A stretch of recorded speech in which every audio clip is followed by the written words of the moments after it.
This is a review of the 1973 film The Spook Who Sat by the Door, directed by Ivan Dixon, based on the 1969 book of the same name written by Sam Greenlee, and starring Lawrence Cook. This is an extremely interesting movie that is intellectually challenging, interesting, surprising, but also fairly compelling to watch. It's a blaxploitation or blaxploitation adjacent film. I don't want to give or attempt to give a comprehensive overview of what that means, but I guess a basic sense is that blaxploitation was a genre, or a movement, I guess, maybe, in the 70s, mainly the early 70s, that was a radical departure from movies that had come before it in terms of racial politics. Basically, this was an opportunity for a lot of black directors, black actors, and black writers to start running the show and making their own movies to some extent. And as a result, we got a ton of new stories and a ton of new streetwise characters. Not just did we see black characters, we also saw more and more gay characters, and lots of just sort of underground movements being represented. If this is maybe biker gangs or something else, a totally different kind of thing. Movies that just seem to come from a different universe than the movies that were sort of the mainstream films of the 60s or the 50s, or really the mainstream films of the later 70s or the 80s or the 90s or even now. These movies would stand out from their content, but also from their style. These blaxploitation films had, most of them, an extremely radical style, really edgy, revolutionary cinematography and general style, music, acting, new ways to tell new stories, basically. But the genre is not without its controversies, and I'll get to those in a second. But it really is, I think, just kind of the opposite of what had come before. If you think about a movie that came out in the 60s about race, you might think of Guess Who's Coming to Dinner, which is kind of bought into this idea of respectability politics. These movies function with very traditional didactic mechanics. And so to do that, they need to do all these sort of mechanical things where they make the black characters seem, very respectable. Look how nicely they're assimilating and whatnot. Look, they're really nice, great people. And these films are basically going to moralize like that. And that's not necessarily a bad thing. Some of these movies are controversial and there are downsides. But that was the way it was for a lot of the 60s and the 50s and whatnot. Blaxploitation is basically the opposite. There's no effort made to sort of fit into both style, but there's also the sort of normal mainstream Hollywood style, but there's also no effort for respectability in some ways. And in fact, these movies often sort of lavish in having over-the-top anti-heroes and whatnot, which is kind of a problem for some people. And like I said, we'll touch on some of the reasons why some people don't like these movies, which are valid, I think. One of the first blaxploitation films was called Sweet Sweetback's Badass Song, which was from 1971, directed by Melvin Van Peebles. This is a totally wild movie that is really out there stylistically and in terms of content to some extent. There's a Simpsons episode that sort of parodies the name, I think Sergeant Seymour Skinner's Badass Song, but sadly it has nothing to do with the original movie. Like I said, movies like this don't get made now. And this period of time is, at the very least, unique in terms of some of the stories that are being told and some of the style and whatnot. But like I said, not everyone's a huge fan. And I think there's sort of two main criticisms to the genre. The first one is the use of negative stereotypes. So like I said, these movies really don't play the respectability politics game, and they have sort of a kind of regressive, dark undertone to them. Sometimes this is kind of comedic in some ways, but you might say, oh, they tell it like it is. They're authentic and whatnot. Or you might say, hey, those are racist, negative stereotypes. And a lot of people react negatively to these, I think, with reason. So there's kind of this interesting balance between representation, perhaps not through literal characters and whatnot, but through some sort of spiritual representation. But on the other hand, you've got stereotyping and whatnot. A lot of these, there are many moments in blaxploitation films that, if they were not in a blaxploitation film, would just be kind of shocking, totally out there, and not acceptable at all for a movie. And that is kind of hard to reconcile sometimes. So this is a big downfall of a lot of these movies, is heavy reliance on stereotypes, I guess. At least this is a common criticism. The second one puts the exploitation in blaxploitation, and this is the idea that these movies are really, at the end of the day, exploitative. In two ways, really. First of all, the idea that the studios, mainly white studios, will be exploiting black filmmakers, right? Black actors, writers, and directors will be creating this sort of product that, at the end of the day, is just going to make more money for the studio, and the studio's not really going to give much back to the community. Okay, maybe there's going to be sort of career opportunities, a chance to make money for these actors and directors, but at the end of the day, they're not really in charge of the end product. Although there was a big variation in terms of how these films got made, what different studios were like, even in terms of if personnel were black or not. So some blaxploitation films were directed by white people. Many were directed by black people. There's a big range, but at the end of the day, even if you got just about everyone on the same page, you're still making money for the studio at the end of the day. So maybe you're being exploited, especially given that the stories you're telling might be sort of stereotypical and might be kind of crafted to appeal commercially and whatnot. So exploitative in the first sense, exploiting the people who make the movies. In the second sense, exploiting the people who watch the movies, right? At the end of the day, is the purpose just to get black audiences into theaters? Well, perhaps. So maybe you're telling new stories, but are you just doing that for profit, to make money? Well, like I said, the exploitative nature of these films is a stumbling block and a problem for a lot of people, and I think rightfully so. I won't venture to make any bold claims about the value of the genre or the films, but these are sort of some of the common criticisms and some of the reasons why, even though blaxploitation is a really, really interesting period of time, it's not necessarily universally regarded as a great moment in film history, but it is interesting. And I think there's also things that you can take from this time and think about now.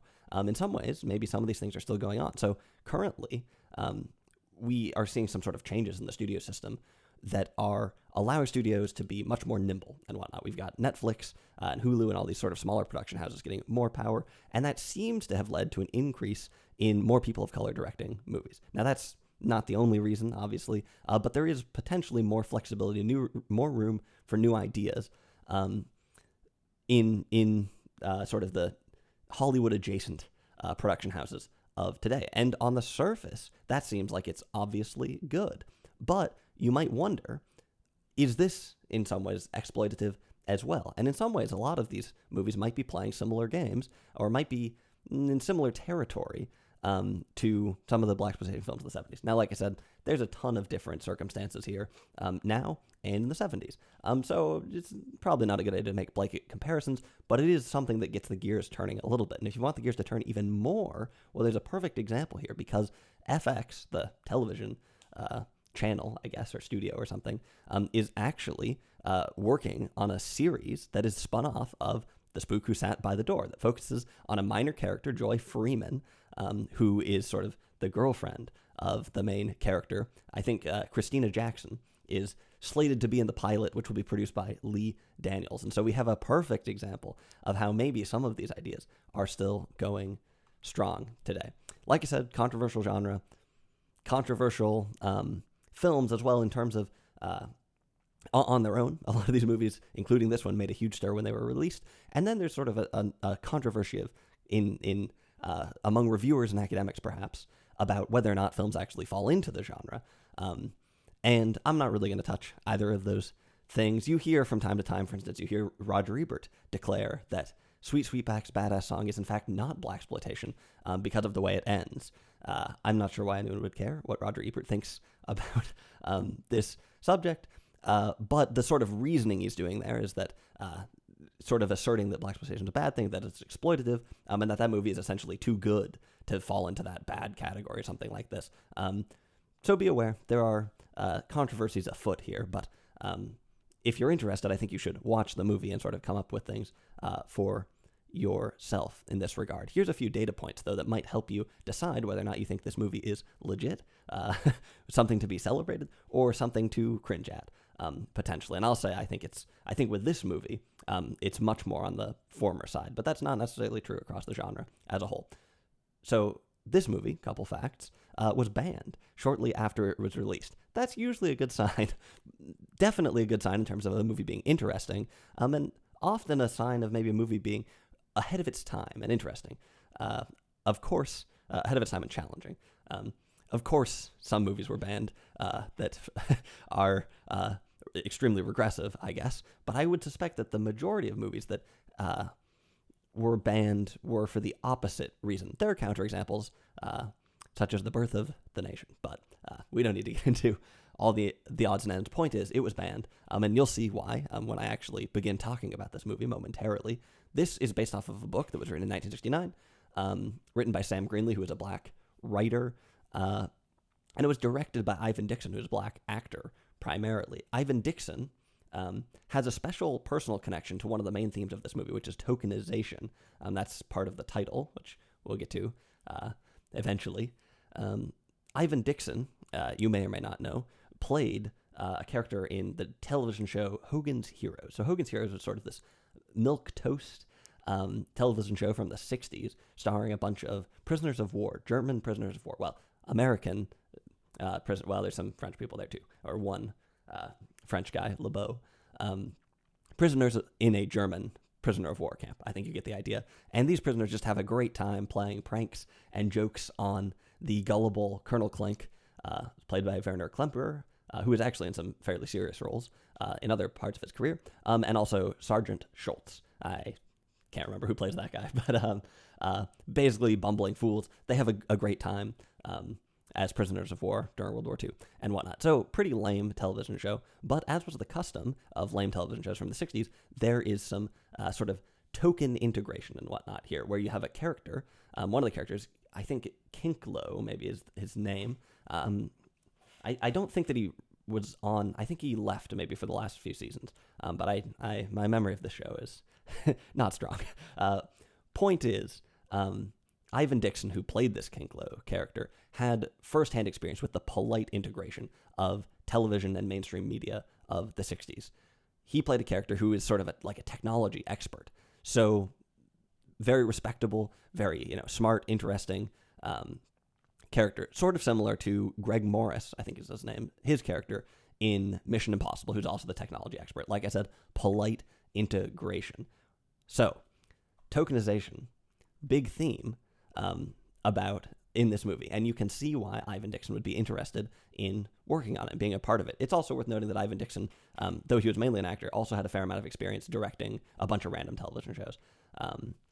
I don't think he directed too many movies, but he directed a bunch of random television shows, and like I said, he was mainstay on this show, Hogan's Heroes, for a while. This movie begins with a senator in his office discussing the results of a computerized prediction about his election possibilities, his prospects. There's a nice bit of sort of technophobia here, where the movie is sort of satirizing that we would be so obsessed with the computerized prediction. What would a computer know? After all, not a main theme of the movie, but it's kind of a funny moment a few seconds in. Interestingly, one of the senator's assistants, who's black, explains to him that he's struggling with the black vote, particularly after he gave a speech about being tough on crime. This is an interesting sort of counterspin on this moment, for the most part, because the main point, the main didactic thrust of this scene, to some extent, is that the senator doesn't totally have the best interests of African Americans in mind, even though he says he's the best ally they have. He is scheming and conniving to get their vote for his own end. That's sort of the didactic thrust of the movie. Now, at the same time, and a 1960s movie would have just kept it at that, but a blaxploitation film has these sort of dark comedic moments to them that are maybe slightly regressive, maybe slightly stereotypical, but are kind of a hallmark of the genre. So the assistant points out that it was after the speech about being tough on crime that black voters started to become disillusioned with the senator. Interesting. Like I said, you wouldn't see that kind of a jibe in a 60s movie. It would be a much sort of simpler moral play. So the senator has a bold plan to solve this problem, which is to tell the CIA to start recruiting black agents. And the CIA takes this under consideration, and they come up with an even better plan, which is to attempt to hire black agents, but to not let any of them get past training. They'll eliminate them all, and they won't have to integrate, but they will at least have said that they tried. So this is where you start, where you meet our main character, Freeman, who's one of a group of young, well-educated black men who are the potential new CIA agents. Like I said, the goal is to weed these people out, so they're subjected to a bunch of different tests. But while this is happening, you get some moments to get to know some of these characters. And it's an interesting perspective here, where you have young but well-educated African-American men. They know each other from Ivy League sporting events. They were in the same fraternities.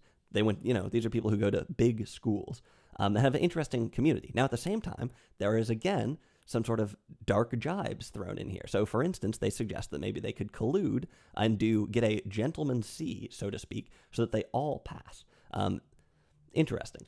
They accuse Freeman, who studies, he's studious, working all the time, they accuse him of being a Tom because he's going in too much, putting in too much effort on the training. Now, as you might suspect, Freeman is the guy who makes it. Throughout the training, you learn how smart he is, how diligent he is, also how athletic he is. The movie is sort of sly in the way that shows characters centering athleticism, right? It's a sort of form, a microaggression from a lot of the white people. Well, maybe a macroaggression. Pretty blatant racism from a number of the white CIA agents is to basically frame the black trainees as just being athletes. So either way, as you go through the training and you're sort of rooting for Freeman, you get to see just how great he is, how smart he is, and how cool he is. Now, at the same time, we get, again, one of these sort of dark jibes that you get in a lot of blaxploitation films when Freeman goes to visit a prostitute, which doesn't quite fit with this image of here's this upstanding, smart character. But like I said, this is kind of a common thorn in a lot of these movies. So, like I said, Freeman, he makes it. This is not really a spoiler if you know anything about the movie. Like if you've read the tagline of the film, you'll know this. Freeman working at the CIA is sort of the second phase of the film, and this is where the title comes into play. He's a token agent. So the CIA, right, has hired one black agent. He's the first and only, and he's sort of dragged out and paraded around for tours and whatnot. He's asked to give tours to senators, and at one point it's suggested that they take him and they put him out by the reception desk in the lobby so that everyone who comes in gets to see that the CIA is integrated. This is where the title, which is a little bit of a pun, that's another sort of hallmark of blaxploitation films, is having titles that might include things that have now are considered improper use of language, or slurs, essentially. And there are some pretty extreme examples of that. If you look up some various blaxploitation films, there's some I'm not going to cover on this channel simply because I wouldn't want to say the name of the movie or put it in the title, and I'm not sure how I would refer to it without doing either of those things. But point is, he's a token agent. That's not ideal, but there's also some much more overt issues. There, for instance, he's constantly told by some of his white superiors in terms of their position in the organization, that he's a guiding light for his race. And if everyone just followed his example, if everyone just served their country, then they'd really be on the right track. So these sort of backhanded compliments to Freeman that are racist. And he stays at the CIA for 5 years, putting up with all of this, and then leaves. At the beginning of the movie, it's one thing that's checked. One other thing that's sort of in play in this earlier section I mentioned, where you meet all the other trainees, is there's a lurking sort of political act. There's sort of the specter of political activism that the CIA are trying to make sure none of the agents are stricken by. They don't want their agents to be active. They do background checks, in fact, to make sure that these people don't have strong opinions. So when you work there, you're sort of whitewashed, which is a bit of an identity, leads to a bit of a crisis. Particularly, you would suspect if you're, a black man in the 70s in the U.S. and you're working at the CIA and being asked and forced to turn your back on politics that you are inherently implicated in. And you get you're sort of introduced to this issue, like I said, when Freeman is accused of being a Tom and whatnot. You start to get the sense of how's this going to work how's he gonna hold these things together, and how's he gonna survive here? And it's not totally revealed the answers to any of those things, but he does leave. And again, this isn't really a spoiler. In fact, most of the plot of this movie is well known. I won't tell you most of it, but maybe about half of it. But this is not the kind of movie that's like built for a ton of thrills and whatnot. If you read the blurb, you'll know most of what happens in the movie. It's not really the point. He leaves to become a social worker, go back to Chicago where he grew up. There's an interesting line at one point talking about how social workers are really well paid ever since the war on poverty began. That's interesting. I don't entirely know the historical context there, but it's interesting.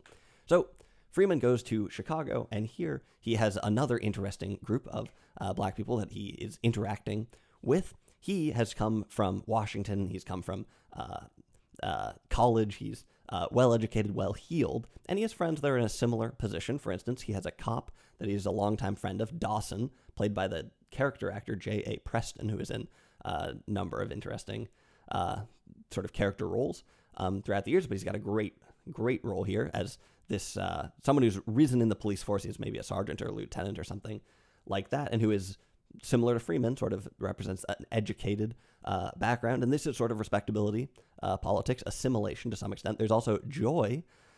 This is the person that this television show is going to be based around, so minor character. They've spun off into a television show. Gotta love that. She's a young professional. She works in like the district attorney's office or something like that. I don't exactly remember. But again, very active assimilation to find professional success. Now, Freeman also has a number of family friends who are just people around the neighborhood, and he also has connections with the Cobras, which is a gang that he was apparently part of before he went to college. You also start to see a little bit more here in some of his conversations that perhaps when he was in college, he did have some radical ideas. So there's a lot of interesting conversing that goes on in this stage of the movie.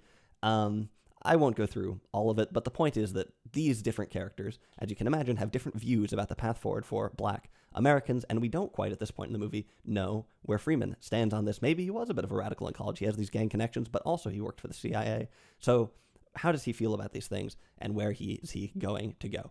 Well, the third stage of the movie, you learn where he's going to go. Now, again, this is sort of well known that this is what the movie is about. If this was not out there, then maybe I wouldn't mention this, because I think maybe it's better to not know this.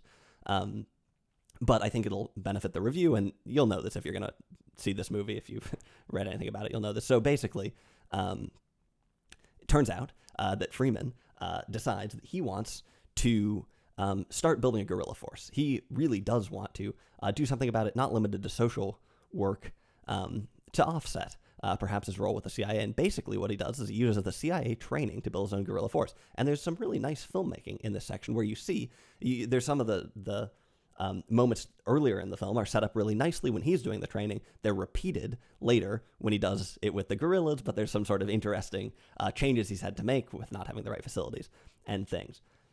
This movie, the reason it's banned, was banned, is, well, presumably, at least on the surface, one reason, is because it has a lot of in-depth strategic information about how you would go about starting a racial insurrection, and it has thorough ideological grounding for why you might want to do that. That didn't really fly, and it also probably would not fly today, but it is interesting and a rare movie. So I won't go into how things pan out, but suffice to say, Freeman still has connections with all these different groups, and this movement leads to various conflicts with the different people. There are a number of ideological areas explored, basically, as he crosses between these various communities, plays these sort of different roles. But also, the movie offers a pretty firm, pretty extreme take on what a race war in America would be and why it might happen, and why that could be a good thing even. So overall, this movie is obviously an interesting movie. If you've listened to this and you don't think this is an interesting movie, then I don't know. Obviously interesting, even if it were a terribly made movie, it would still be just treading on so much cool territory. It's not a terribly made movie, though, by any means. One of the places where it sort of departs from a lot of blaxploitation films is that it doesn't really have too radical of a style. There's sort of some interesting music, score written by Herbie Hancock, by the way, who grew up in the same neighborhood as the author of the book, Sam Greenlee. I should mention that the author was also hugely active in writing the screenplay, so this was not one of the take the rights to it and say see you later situations, but this is very much involved with making the movie. Like I said, a lot of blaxploitation films have really radical style, which is purposeful, revolutionary filmmaking, cool. The idea is to depart from the mainstream white cinema, but sometimes it can be really hard to tell what the heck is going on in certain movies. This movie isn't really like that. It's fairly straightforward, and that leaves room for a lot of ideological content. Like I said, you hear a lot about the basis for the revolution. Also for a lot of intellectual content. I draw a slight line here. This is more about seeing all the interesting dynamics between Freeman and some of the other characters. And there are also just a lot of great scenes, a lot of compelling moments, emotional moments, and interesting moments. Two that really stood out. Well, three that really stood out. One, Freeman talking about his mother, great scene. Two, Freeman and Dawson in the car together. That's an iconic scene, a powerful scene. I'm surprised the dialogue from it hasn't been like sampled and turned into a song or something like that, because it's maybe it has actually. I don't know, but that seems just like an iconic scene. And then the third one that's pretty interesting is a conversation between Freeman and one of the guerrilla members who is more light-skinned and has a slightly different sort of motivation and perspective related to that. So that's sort of an interesting sampler of some of the compelling moments. Now, are there some issues with this movie? Yeah, of course there are. Like I said, this is a more sort of mainstream movie, but it is by no means a home run when you talk about just making like a good, entertaining, compelling movie. There are some weird things about it. There are some plot lines that are a bit lightweight. They are introduced, but they don't really go anywhere. They don't really conclude. There are a number of moments that are a bit heavy-handed, basically. I mean, you can imagine how that would come to pass. And a lot of the sort of heavy-handedness of the movie is kind of the point, it's sort of the idea. It's sort of a hallmark of this type of movie, and it's kind of a satirical to some degree. But there are also moments that just seem a little hokey, I guess, and that's not a moral qualm. But in terms of the filmmaking, it is a little bit uneven, where you have some parts that are pretty complex and interesting, and you have some other parts that just feel a little bit thin. The pacing in the movie is a little bit odd in some ways. So, like I said, not a home run, but overall a pretty well-made movie. And I think when you first, if you have a sense of the title sort of alludes to other spy films, and the movie is sometimes advertised as being a spy thriller, which is pretty bad advertising. This movie is much more than just a little movie about a CIA agent going on a mission. It's a huge movie about Black America in the 70s, and even not just the 70s, but it's a huge and ambitious movie that is absolutely worth watching. So, like I said, this is obviously an interesting movie, one that I would totally recommend checking out, one that has some complex moments in it, one that's extreme in ways that not a lot of movies are extreme. It also has some sort of hallmarks of some blaxploitation films, although I don't know if you would say that this is a blaxploitation film or a blaxploitation adjacent film or something like that. But there are some dark jibes in there, like a few that I mentioned in the beginning, that are also sort of interesting, and just one of the sort of the counterspin of that genre and that movement that you won't see in a lot of other places. So overall, like I said, a really interesting movie, a fairly compelling movie, and I think totally worth watching. That is The Spook Who Sat by the Door from 1973.